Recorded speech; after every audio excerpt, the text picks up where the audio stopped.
Joachim Gérard, en haut de l'image, amortit la dernière balle du match. Avec brio, exploit du tennisman belge, il vient de battre l'incontestable numéro 1 du tennis en fauteuil, le japonais Shingo Kunieda.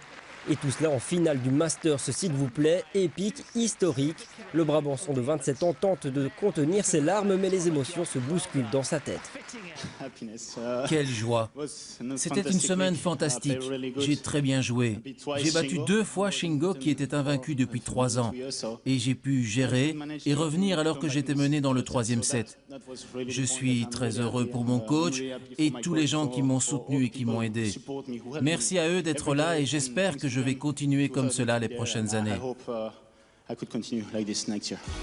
Joachim, c'est l'histoire d'un mec ouvert, souriant, qui a manqué de chance dans sa tendre enfance. À 9 mois, il contracte la polio à la jambe droite, un handicap qu'il surmonte grâce à sa force de caractère et à ses parents. C'est mon père qui a remarqué que je m'ennuyais un peu, alors il a été voir, il s'est renseigné, il savait que j'aimais un peu le tennis, donc voilà. Et voilà, il commence le tennis en chaise à 12 ans. 4 ans plus tard, il termine 3e de la Coupe du Monde par équipe. La belle histoire commence. Champion du monde junior en 2006, à peine majeur, il démontre une volonté qui va l'amener à affronter les plus grands. 2 ans plus tard, il se hisse en 8e de finale des Jeux paralympiques de Pékin. À Londres en 2012, il atteint les quarts.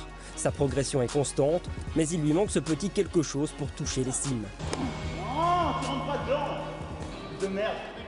Dans ma tête, j'ai encore beaucoup de mal à la gestion de match. Après, bien sûr, surtout à cause du mental, je pense que la technique ne suit pas. C'est un joueur un peu flamboyant, qui aime bien faire des points. Il faut qu'il garde cette qualité-là, en ajoutant un peu cette rigueur et cette régularité. Des concepts qu'il a mis en pratique. Il s'entraîne avec un encadrement de professionnels dans l'académie de Justine Hénin. Le travail fait partie de son ADN et l'a fait grandir dans sa discipline.